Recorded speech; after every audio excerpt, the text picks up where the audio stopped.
Well, ladies and gentlemen, my channel is still demonetized till 19th of May. Well, I'll keep making videos anyway.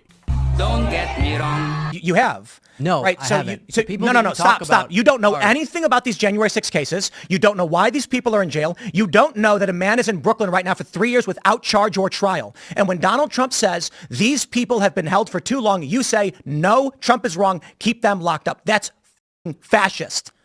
Dude, you've been sitting here with no knowledge of the specifics of some of these cases. There is a man in Brooklyn right now. I'm going to say it again. No charges whatsoever brought. He's been in jail for 3 years. For you to sit there and say it is good that he remains locked up is fascism. That is saying the hierarchical system of the courts and the government is just, and the process is all that matters. I don't understand how you can be a democratic person, you say there is a threat to democracy, and somebody is in prison without a trial. And I am saying perhaps 3 years is enough, because I actually have moral logic and an understanding of these cases. Hence, my position on January 6th has always been the people who have attacked police must go to prison. But 3 years is a fucking long time for assault on an officer.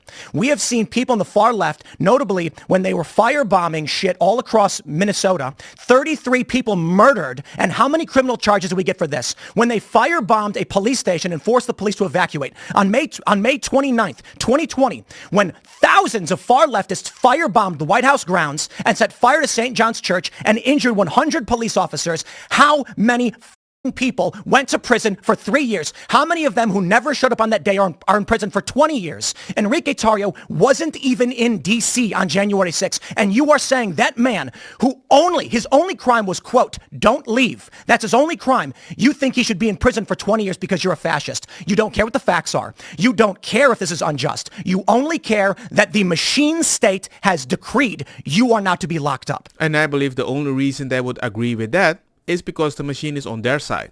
Because now that Trump is going to be in power, they're like, oh no, Trump is gonna do bad stuff, which you did before. The only difference is they have proof that you've lied sometime. That's why his defamation cases with all those ABC, The View, everybody's afraid. Because, hey, you've been doing it for so long. You only care that the machine state has decreed you are not to be locked up. And this is the problem I have with the left. They don't know the facts. They don't care about the facts. They view morality as a blanket government stroke of the pen. And every person, regardless of their crime, should be in prison for decades. I reject it outright. The people who fought cops should go to prison. They did. It's been 3 years. But when you've got people who are on misdemeanor charges for having walked into a building at 4 p.m. after the riot, and I know some of these people, they walked into a building for 2 minutes and walked out, and they got 18 months for that. I don't see you defending the innocent people who walked onto a public grass at a public building after a riot had been completed. You don't know. You don't care. You've taken a tribal position and people are suffering because of it. Now you say that Donald Trump saying the injustice that we've seen warrants commutation or pardons. You say that means he's advocating for violence. How is that advocating for violence? When somebody walks in the building out of curiosity after the riot, well, we need to set an example. We need to include everybody because one forgiveness might affect the other one. This is the ultimate problem. Then you cite a press release from Maryland saying, but the right's more violent. There is a distinction between a white supremacist as a right-wing group and a run-of-the-mill Christian conservative who showed up on that day not to protest. Let's talk about Brandon Strzok. He never went in the building. He was on the other side of the building. There was a permitted protest. He walked up the stairs and he was yelling. They put this guy in prison. There is Owen Schroyer, who was at a permitted rally, who was yelling death to communists. They put him in prison and specifically cited his speech. My dude, you don't know what you're talking about. And it's fine. I get it. We try to be polite. We try to be nice. But there are so many young liberals who sit here and say, the corporate press told me that these people are bad and the machine state government has decreed it by pen. So I don't care what crime they committed. I don't care what the jury said. I don't care who was on the jury. Enrique Tarrio, who was not there, should be in prison for 2 decades. Tell me this now. Why is Enrique Tarrio in prison? Yeah, so they uncovered with him his plot to overthrow the government. Enrique Tarrio, is it? Yeah, and his organization. What plot? Who's they?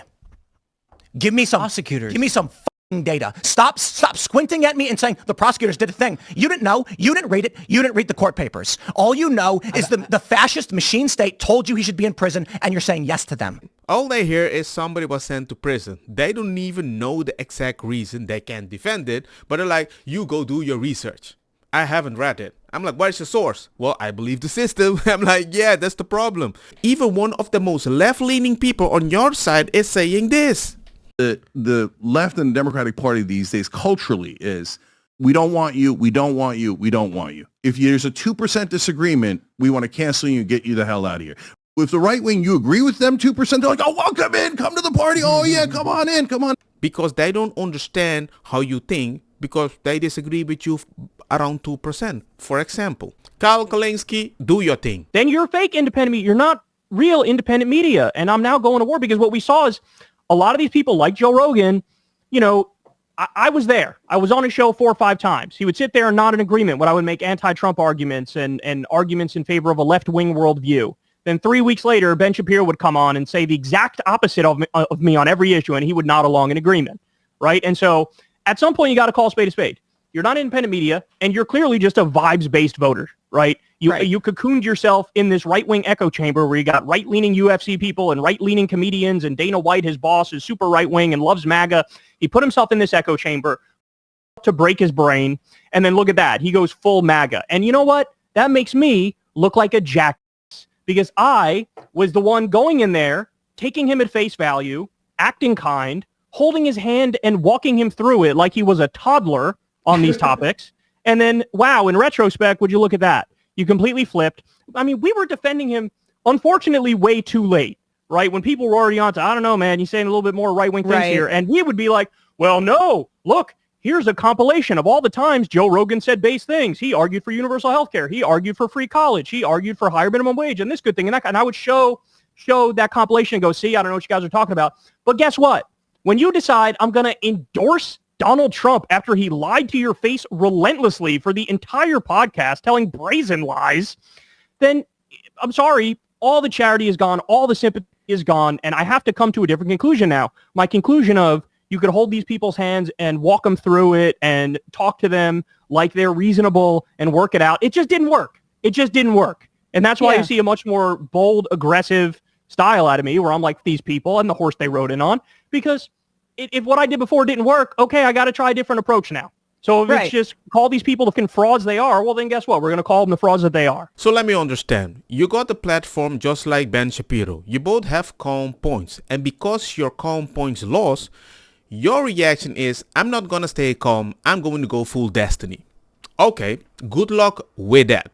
When you see things like the documents case or the real estate case, which is the most disgusting one, pretending that Mar-a-Lago, that somehow or another someone was a victim because he overvalued Mar-a-Lago, even though he paid all those loans back and the banks profited from it. There was no victim at all. And yet they fine him this insane amount of money and try to say that Mar-a-Lago was worth $18 million. I mean, that is just such a slap in the face of anybody that understands. First of all, anybody understands property values in that area. That's preposterous to say that place is only $18 million. It's enormous property and the most expensive real estate in the United States, or one of the most expensive places for real estate. And there was just so many of these cases over and over and over again that just right in everyone's face.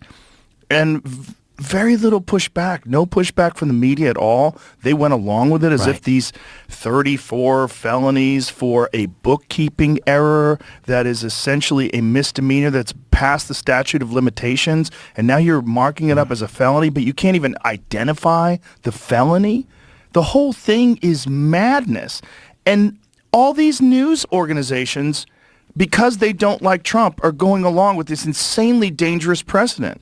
Because if that goes through, well, what happens if Republicans get into office and you have some new Democrat that you really love, and this Democrat is a real challenge and a threat to the Republican, and they start doing the same that you did? Or is that what you want? You want us to be a banana republic just because you don't like Trump?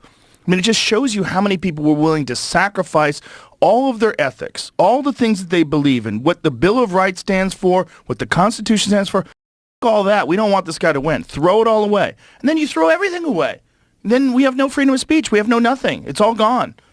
The whole thing is so mind-boggling how short-sighted people are in the name of wanting their side to win. He was liberal. He was way liberal than I thought. But I still liked him. I still listen to him even if I don't agree with him, but I know he's honest. That's so genuine. Let me show you an example how right-winger feel that you treat them. Hey, what are you doing? I came out to check on you. Huh? What are you doing? Thought you were working. I'm looking at this. What is it? It's wire. It's a spool of wire. And I'm almost out of it. Can you see the spool of wire? Mm-hmm. I'm almost out of it. Okay. And I've had this spool of wire for like 40 years. I bought it like this it's not a piece of, a long time ago, but it's like 40 years of my life is in the wire that's gone. Does that make sense? This is what's left. Does that make I'm sense? sorry to hear that, and I'm sad for you, but you're wearing your Jets hat, and I'm a little concerned right now that you're wearing your Jets hat. I thought that's why you were crying. Okay, I'm done. And that's how easy you become a right-winger. You care about something that you might not understand, but your reaction might be a little wild. And then like, you know what? I don't want to deal with you. Hey, that kind of guy agrees with me. Let's just vote for him. It's that simple. Don't get me wrong, makosa kita bong. Butta fire na mi blonde, kush hash, purple skunk, criollo, colombici, jam jam, durloqueta, verdetta, welcome.